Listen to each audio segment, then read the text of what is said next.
Hello all, welcome back to the channel, and welcome to my nightmare.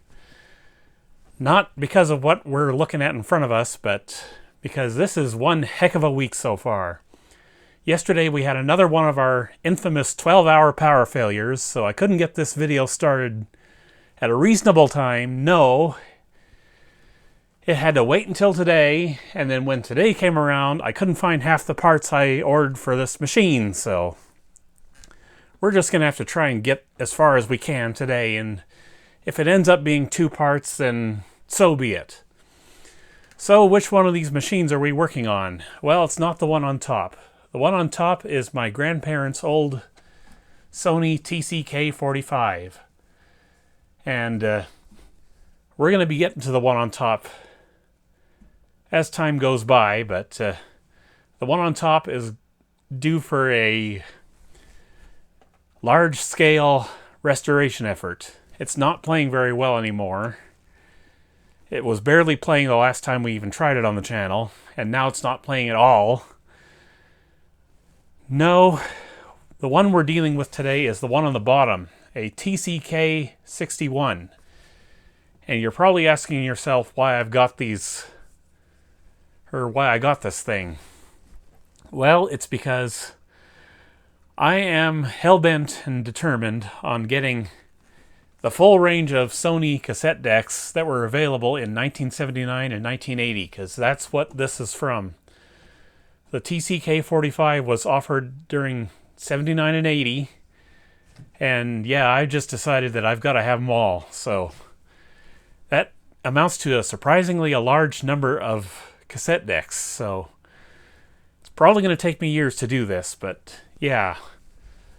The one on top, my grandparents' old machine, this is getting fully restored. I'm going to go through the entire transport, and I'm going to go through the circuit board. I'm going to replace every single electrolytic capacitor with the audio grade stuff, because even though I know the audio grade stuff is really nothing special electrically, I just want this thing to have the best, because it was my grandparents' machine. It has to be perfect.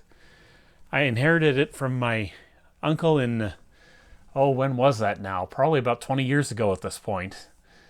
At the time, I rebelted it, but I don't think I did a good job, because the rebelting job hasn't held up over the years, but yeah, we'll get to that as time goes by. Let me just move this off the top here so we can start discussing the subject at hand, which is this old TC-K61.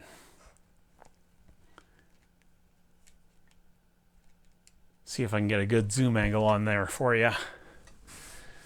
So yeah, this isn't the next model up in the series from the 45 over there. There were a lot of models in this series. There's the 50, the 51, the 55. Well, there may not be a 51. I don't know. There's too many models to count, guys. And at one point I had a good source on a TC-K71, which is a 3-head model in the series, but obviously I didn't end up with that just yet, so yeah, from the looks of this, we're going to have our work cut out for us on this one. I ended up getting this from a guy in Edmonton, I think, for about 120 bucks, so not too bad of a price for this. And by the way, in case you're wondering, yes, I am requiring all the decks in this series that I buy to have these wooden panels. That's not optional. So, yeah. Let's just take a look at what we got here. Get a little bit of a closer look. Got a Sendust and Ferrite head here. I see BSL motor with logic control in there. And you might be asking what BSL stands for. Well, that stands for brushless, slotless. And that's exactly the type of motor you want to find in a deck that has a direct drive setup. That's the kind of motor they use. But this one is not direct drive. And I just got to tell you this real quick before we go on, because I'm too excited. My very first direct drive unit is incoming as we speak. It's probably not going to be on the channel till something like January, because I've I've got that much of a backlog going right now, but I am really excited about that. It is a 3-head machine. Like I said, direct drive. It is not a quartz lock unit, unfortunately. I'm not at that kind of money level yet, but yeah, it's a real special deck. It's one of those that has the computer-driven automatic bias circuit in it. So yeah, I can't wait to see that one in person, but it's not here yet. Paid entirely too much for it too, but it is what it is. Let's keep going here. Yeah, definite condition issues here. I don't know if there's any way I can fix this veneer or not. Who knows how long it's been like that, but I don't know, maybe I'll figure something out.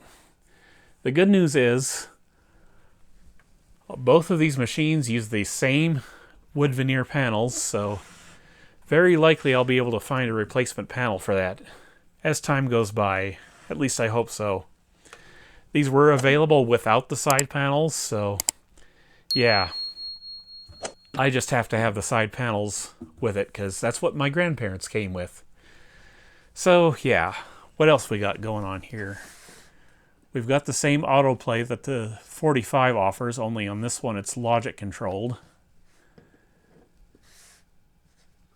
We've got a record mute. Got an analog tape counter with a memory. Automatic peak hold resetting.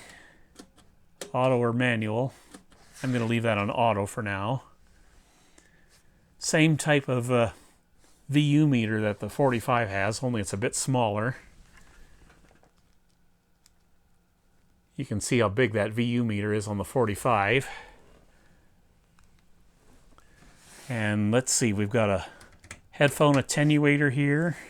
That's nice. Dolby off, on, and filter off. And you're probably wondering what the filter off does. I believe that probably deactivates the MPX filter on this unit. And what an MPX filter does is, on FM broadcasts, the MPX filter filters out the carrier signal, which would otherwise interfere with your recording. So that's not an issue for me because I live in the middle of nowhere where there are no FM stations to record off of. So yeah. Down here we've got a microphone input with a selector between mic and line. Got the usual record level controls here. And up here we have bias controls. Now you're probably wondering what this low and normal bias switch is. Well, this is for really old tapes, like those that were available in the 60s. These are for normal bias tapes only. So we don't have to worry about these because we're not dealing with really old tapes anymore. So this is pretty much going to be in the normal position every single time we use this. So that's what that is. And then over here we've got our tape type and EQ switch. We've got normal, type 2, which is chromium dioxide, type 3 ferrochrome, and type 4 metal. And I don't think we're going to be trying the Sony Metal SR tapes with this unit, because this would be referring to older, early metal formulations. So yeah, that's what we got going on the front panel. So let's take a look around back, see what's going on back there. All right, we've got our usual line in and out right there. Do we have any indication as to when this deck was made? I don't know, you guys will have to tell me because I can't decode that serial number very well. And it looks like we've got a little cheat sheet here as to how to hook up the tape deck for its previous owner. So yeah, we don't need that anymore, so we'll just go ahead and peel that off. I'll have to get out the Goo Gone and get rid of that residue there, but that's no problem. I'm not worried about that today. And fair disclosure, when I got this unit, I did power it up briefly just to see what I would need for parts. And, well, I'll show you in a second here. We're going to power this up real quick just to see what's going on with it. And I was looking for the parts I ordered for this thing, and unfortunately I was not able to find half of them, so we're just going to have to get as far as we can with this and make it a two-part or multi-part or whatever. There's a lot wrong with this. Let me show you what's going on here. Power on, I hear a motor running, but what do we see right away? There's no illumination in this meter at all, and I don't see any illumination over here either. So we've got micro lamps that need to be replaced. And I did order those micro lamps. I swear I did. I cannot find them anywhere. I've got my 12-volt micro lamps, just in case one of these happens to be a 12-volt micro lamp. That's them right there. But yeah, the micro lamps I ordered for the Optonica and the FX5C and this thing, I can't find them anywhere. I don't know where the heck they are. I know I've got them somewhere. But yeah, let's find out what's going on with this. Does it do anything at all? I do hear the motor. The capstan is turning. Pinch roller feels okay, not perfect, but it'll do the job. Head is not making me happy right now. There's some significant wear to that head, so this may not be one I do a lot of work on. I'll get it playing. We'll see how it sounds. But yeah, this may not be the stunning sonic performer I would hope it was. I would have hoped it would be. Fortunately, we've got the wood panels on this one, so if I have to get another one, that's no problem. These were available in a limited edition too, by the way. So yeah, I don't know why Sony would do that when they've got the 71, the 75, and the 81 above these, but that's what they did, so let's see if we can get the transport to run without a tape in. Okay, it engages. But I don't know if you noticed that. We had no movement on the take-up. So that's a problem.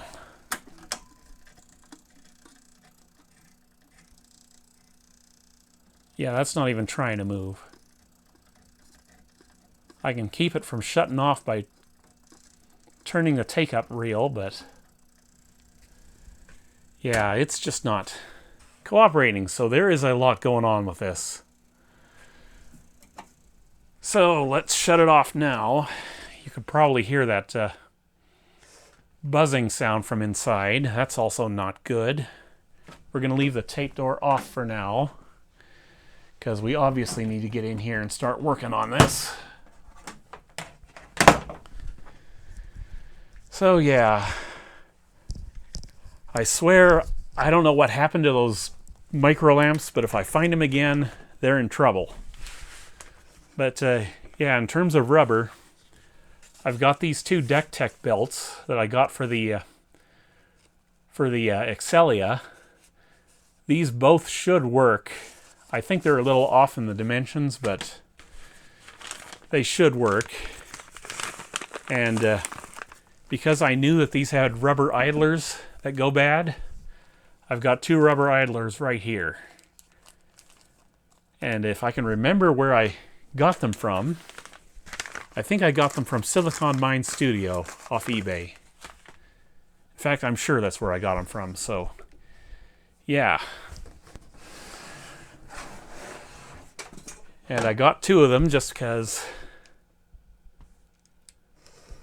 I had to be sure I had all the stuff I needed here. Just in case one was bad, I had another one. Yeah, I'm just going to say from the condition of this, this has never been apart before. So, a lot of work to do, I'm sure. We'll try and get it playing today. I will do my best.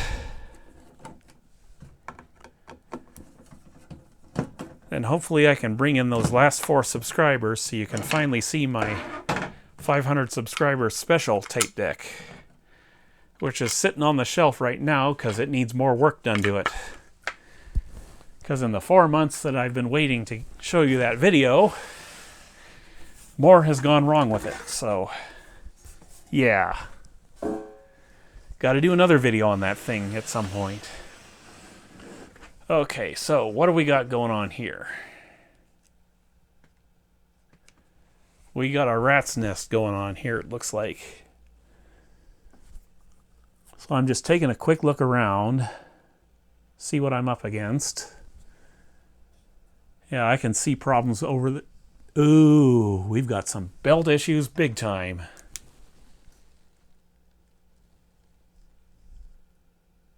What the heck happened to that belt? Let me show you. See if I can get you in here. Look at that. That used to be a belt, guys. That is responsible for our reel drive. So that's why we're not getting any reel drive on this thing. The main capstan belt is, as expected, looking just fine, but it's probably not fine. No, there's no grip to that, so we're replacing that today. So yeah, here's one of the micro lamps right here. And the other one's going to be up around the meter somewhere. I don't know exactly where. Let me see if I can figure out where these lamps plug in so I can measure.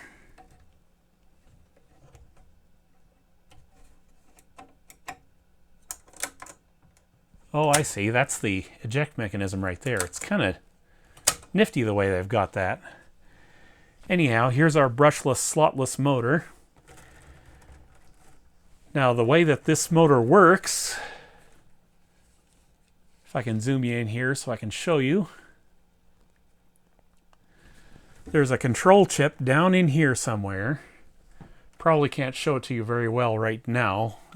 You'll see it better once we get the transport out, but there's a control chip with a frequency generator on it. And there are some Hall effect sensors in the motor. So what happens is the control chip has this frequency being generated, and it's comparing against the speed of the motor, and it's continuously adjusting to make sure it's the right speed at all times. So this should theoretically have much better wow and flutter than most of the other cassette decks I've been working on. Possibly even including the Excelia, but we'll just have to see. The Excelia is doing pretty well. So, yeah. Anyway, can't wait to show you the one that's incoming now, the direct drive unit, because, yeah, that one's got a wow and flutter specification of 0.027%, which is insane for a cassette deck. So, okay, so let's see what we're dealing with voltage-wise for the for at least this lamp.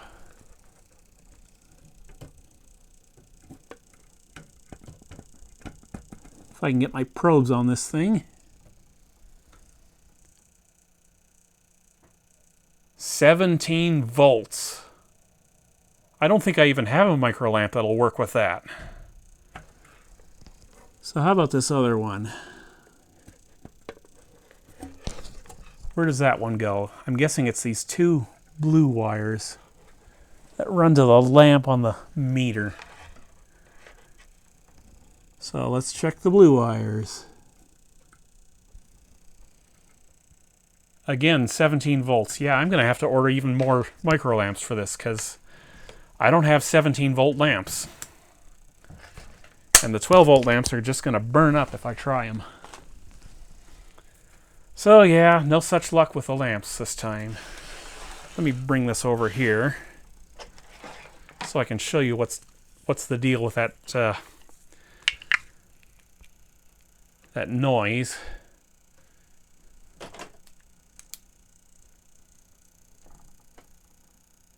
So you can just see that little belt remnant just flipping around there. So yeah, we got a lot of work to do, so let's quit wasting time and start getting this transport out. Unplugging first, of course.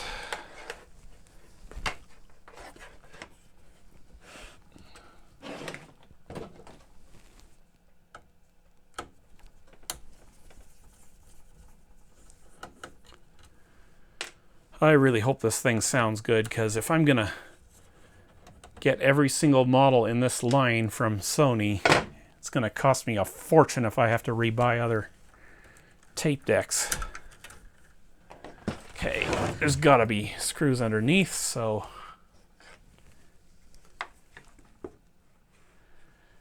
and there they are right there. So what else do I need to free up here wire-wise?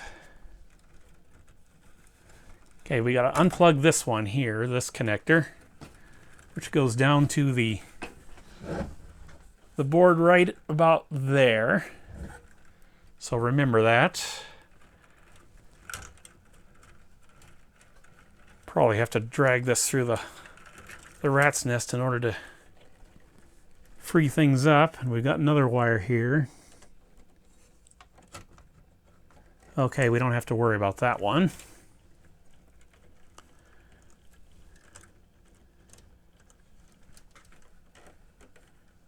Or do we? We might actually have to.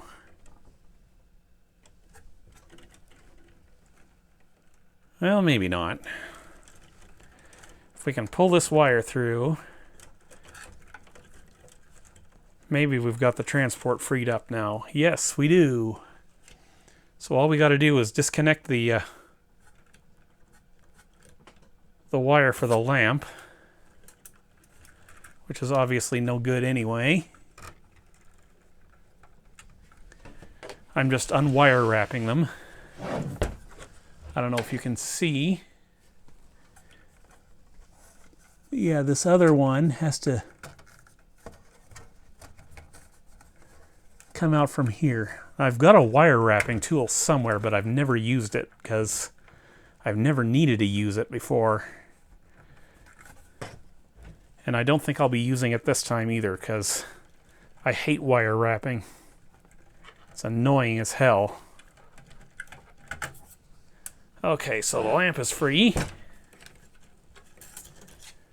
What else we got here? Are we good to go? I think we are. Maybe.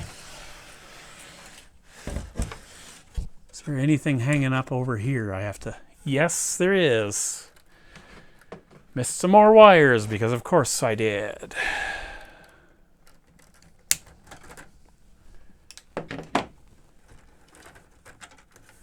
Where does this go?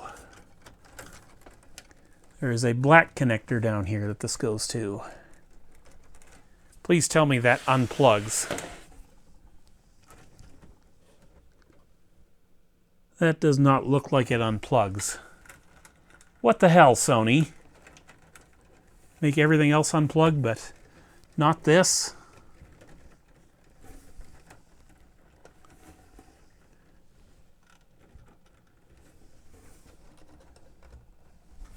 For Pete's sake. Why would they do this? Makes no damn sense. So we've got this little circuit board down here that's hardwired in for some reason. Everything else is plugged in. Just why? So we're going to have to, I don't know, detach that board once we get the transport out, I guess. Assuming we even can get the transport out.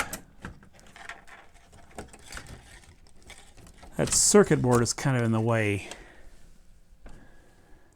Sony, Sony, Sony, I am not happy right now. And that board is half wire wrapped in too, so. Annoying.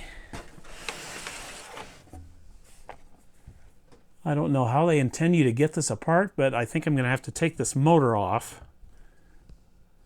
before I can even get the transport out. So let's do that.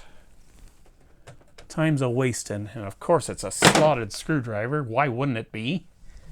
The things I do for my channel.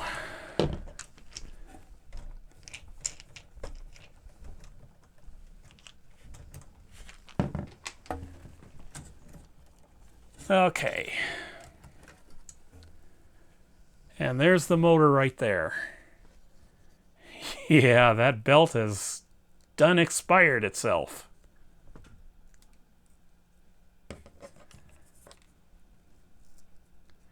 And yeah, when it comes to a motor like this, you got to be real careful, because it's real easy to break these coil wires here, and once that happens, you're screwed. So yeah, don't break those. And the Hall effect sensors are just right inside there.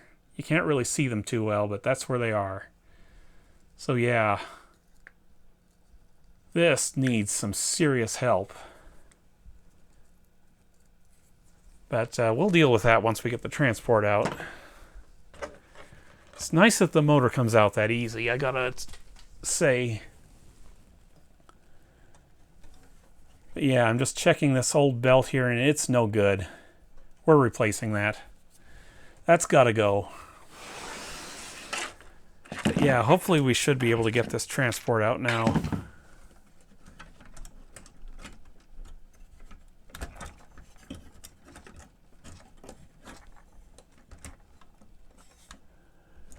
Oh, then again, maybe not.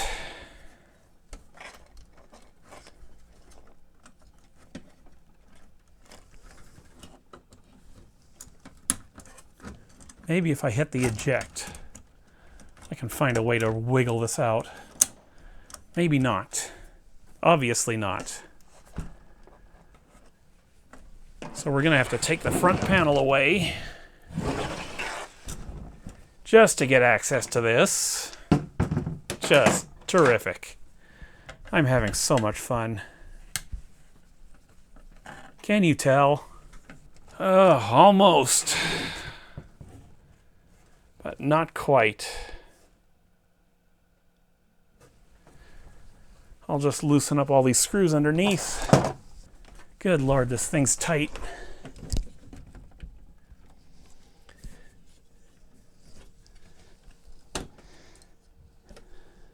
No, we don't. We gotta pull this entire thing forward.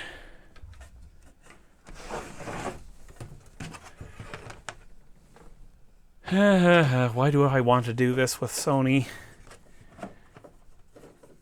Why couldn't I just leave it be at only my grandparents' machine? I'm sure that's going to be fun to work on when we get to it. What the heck am I doing here? Probably taking out all the wrong screws again. Yeah, that's what's going on here. I wanted the whole front carrier, not the not just the faceplate. Oh boy, look at that. That's going to have to be glued back in. Just goes in right up here. Kind of a cheap little plastic panel if you ask me, but far be it for me to question Sony's taste in things.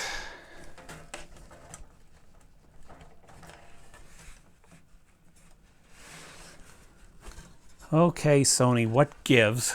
Why are you making this so difficult? Maybe if I remove the power button? I don't know. I'm going to take the entire faceplate off at this point because we've got to make some progress with this, because I already lost too much time today looking for those dad-blasted micro lamps. That one was already loose.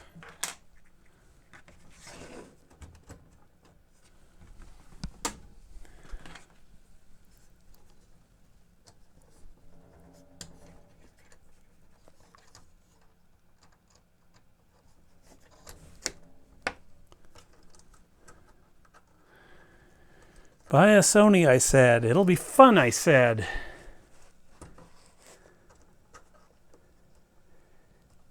Yeah, I don't know how I knew this, but I just knew that this thing was going to be a fighter from the start. And yes, it is. It sure is. Okay, we got the face off finally. The other little plastic piece fell off because of course it did.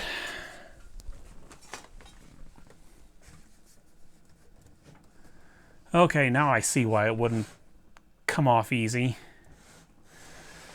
All of this stuff is bolted down to the front. Because of course it is. Why wouldn't it be?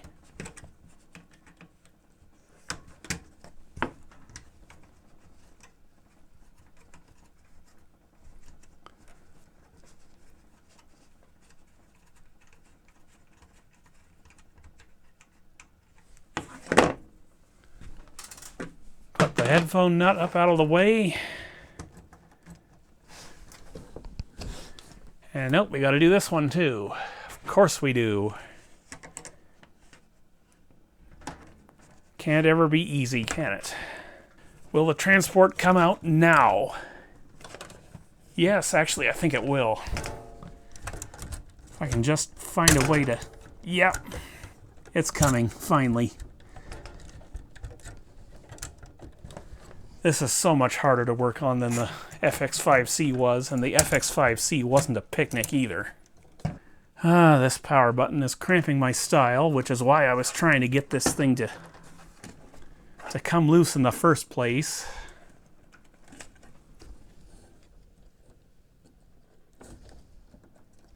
Is that clipped in or what? I believe it is. Let's see if I can figure out how to release that. Why did I start this? This is not fun. Okay, there we go. Now we got room. We got plenty of room now.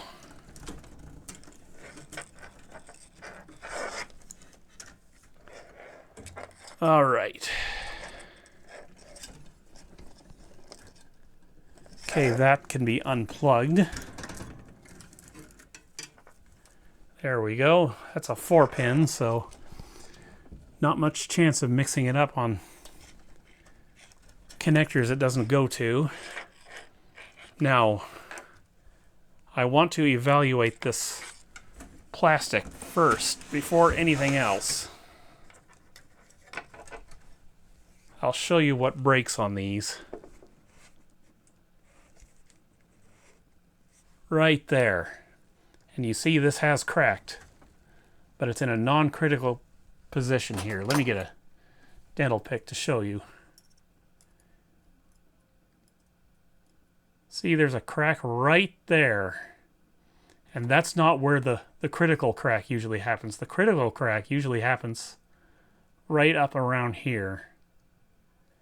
And when that happens, you're in for a world of hurt because you got to drill through the base and use a large piece of copper core wire to reinforce this, and then you can epoxy it and hopefully have it hold up. But fortunately, this little piece has not broken on this machine. Because this right here, this metal piece, that's the head block. And this is holding the head block down. There's a little ball bearing that rides in underneath there. So, yeah, I was not looking forward to dealing with that because I'm not sure I could have dealt with that.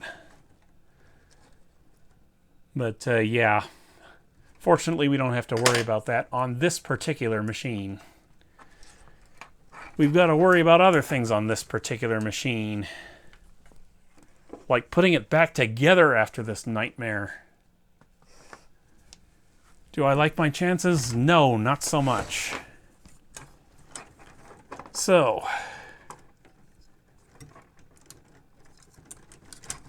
let's see if I can find a way to get this door off the front so we can work on it.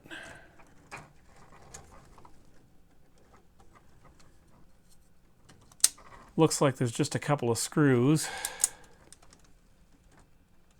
3 screws, maybe.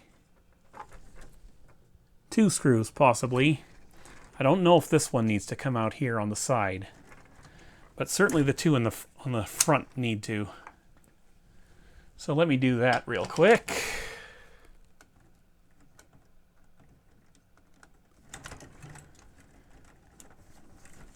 I can't believe I wasted all that time looking for micro lamps that were never going to work on this thing. Ridiculous. But it'd still be nice to find those lamps for future projects, so hopefully they turn up at some point.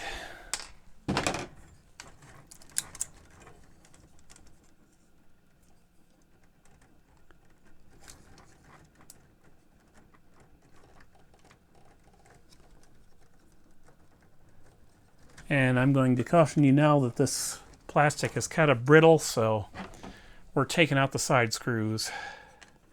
There's one on each side. I just need to have room to work here because we are going to have to replace that idler. I just know it. And I've already got the parts, so why not do it? Especially when it's this involved to get into this thing.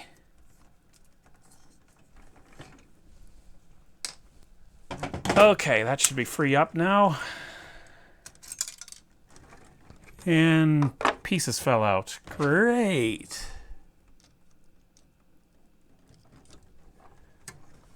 This here is what fell out. I may need to consult the service manual on where that goes. Oh, there's two of them, so one per side, I'm guessing.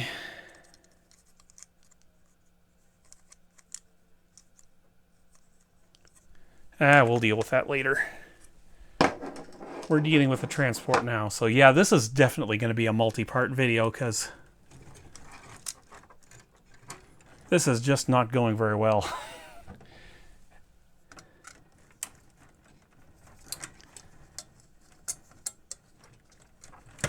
And even though I said a couple minutes ago that you'd be seeing the remainder of this project next week, that's only if I don't get to the 500 subscriber mark, which I might actually pull off at this juncture, so if I get to that, you'll be seeing that video first before this one. So okay, so you can see where the lamp is on this thing. I'm just going to pull it out of there now because, well, it's dead anyway.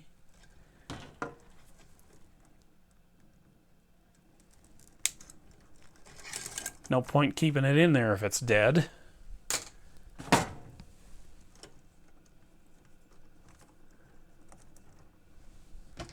Yet another zip tie to get rid of. And now we've got access to the counterbelt and the idler. Let me just take a look at the idler here. See if I can get you guys in here too.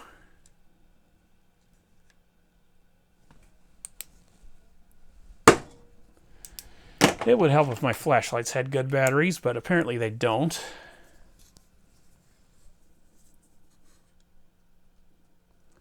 Yeah, hard as a rock. That needs to be replaced.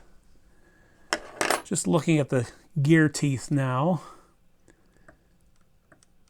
Happy to see that we've got a gear-driven idler set up for rewind and fast forward, so those probably work just fine. I apologize for not testing that. But yeah, we got a washer to get off here before we can get at this idler tire. Then we'll just replace on that. That does not want to come off easy. Why would it? It's a Sony. It's gotta fight me.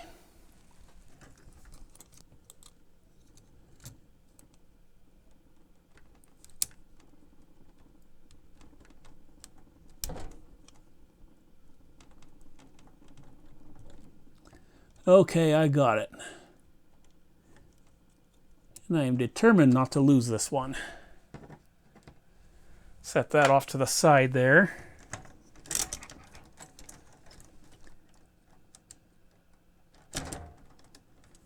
Interesting way of doing things Sony has here.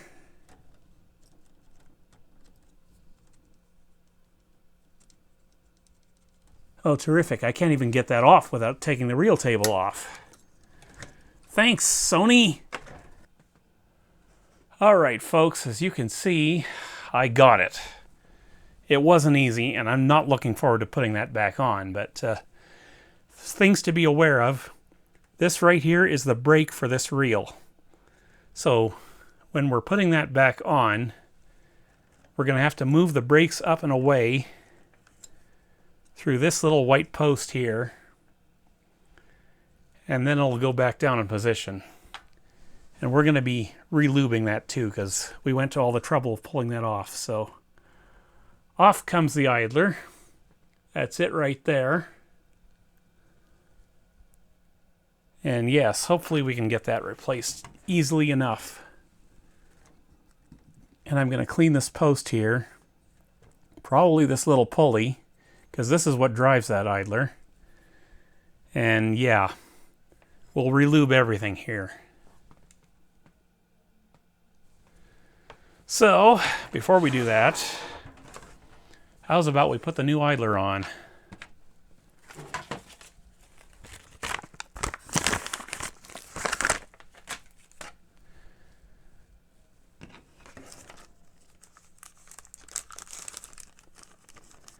Just need the one.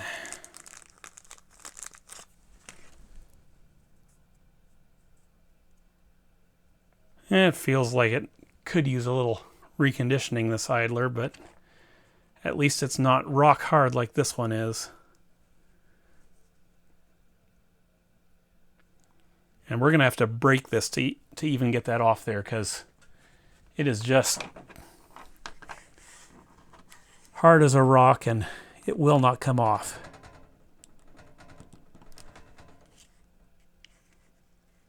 And I don't want to pry too hard either, because odds are real good we're going to break this gear if we do that. And if the gear gets broken, we're not going to find another one, I'm sure. Okay, here we go. Yeah, that's coming off in pieces. That needed to be replaced. For darn sure. And I've heard that there is a little magnetic clutch on the drive side of this. So I hope we don't have to worry about that either, because if that magnetic clutch is worn out and we don't have enough tension or whatnot on the idler, then I don't know what to do about that, honestly. Okay, so brand new idler. I'm not thrilled about how well it went on, but it doesn't have to be perfect. It just has to drive the mechanism. I'm just trying to get it seated a little better here, because it's kind of fitting oblong in the gear. But I think I got it now. Yes, I got it now. And you know what? Before I put that on, I'm going to go ahead and hit it with a sandpaper, because it looks like it's a little cracked and dry. Well, not cracked or really dry. It's just a little dry.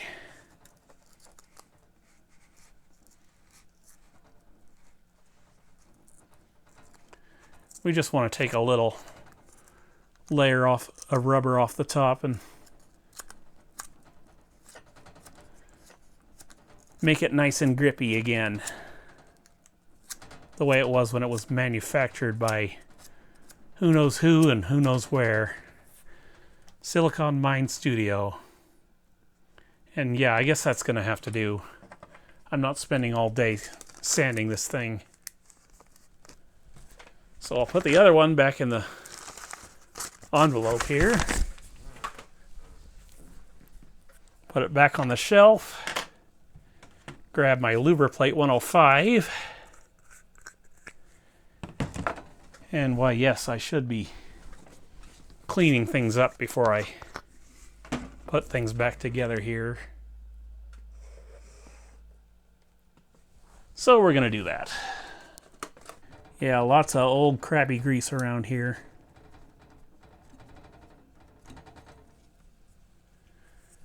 It's not real bad, but it's also not real good.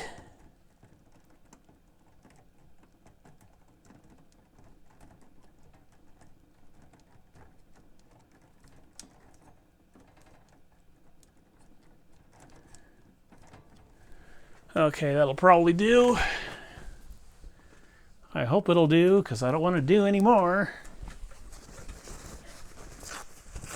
I'm going to use a piece of paper towel for this next part. The reel table shaft.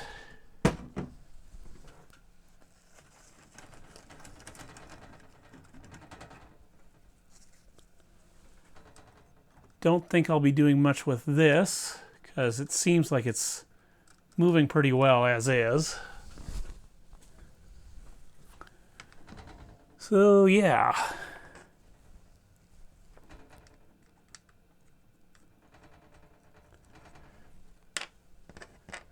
We will apply just a little bit of lubriplate to that. Not much. We don't need much. Barely any, as it turns out. That will do the job right there.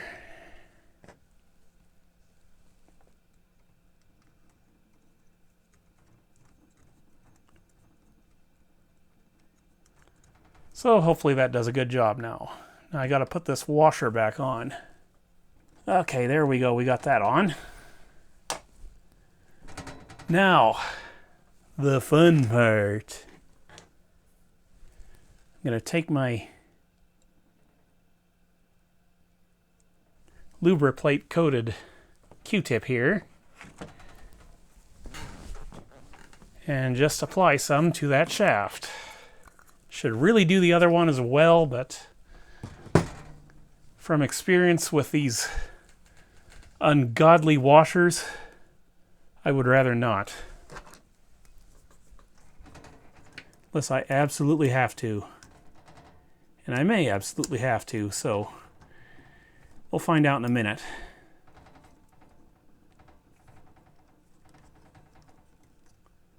Okay, there we go. Okay, you can see that's spinning fairly well now, this little idler, so I think we're okay there.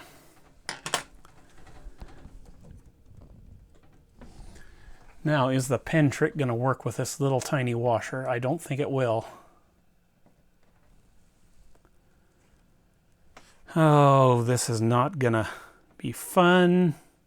And if you're wondering why I keep my fingernails long, this is why. They become tools.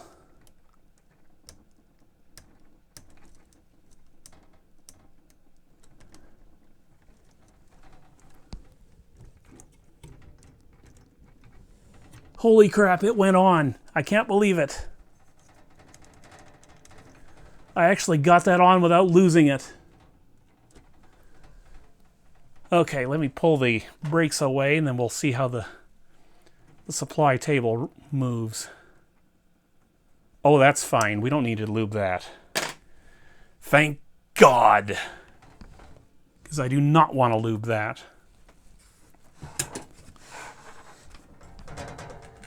Okay. So the question is, do I keep going from here? Or do I shut off the recording now and come back next week for the next part of the video? Yeah, I'm going to do that. We're going to stop right here.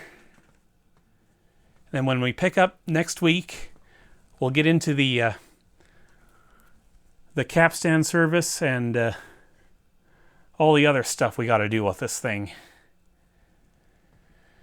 See you next time. Take care.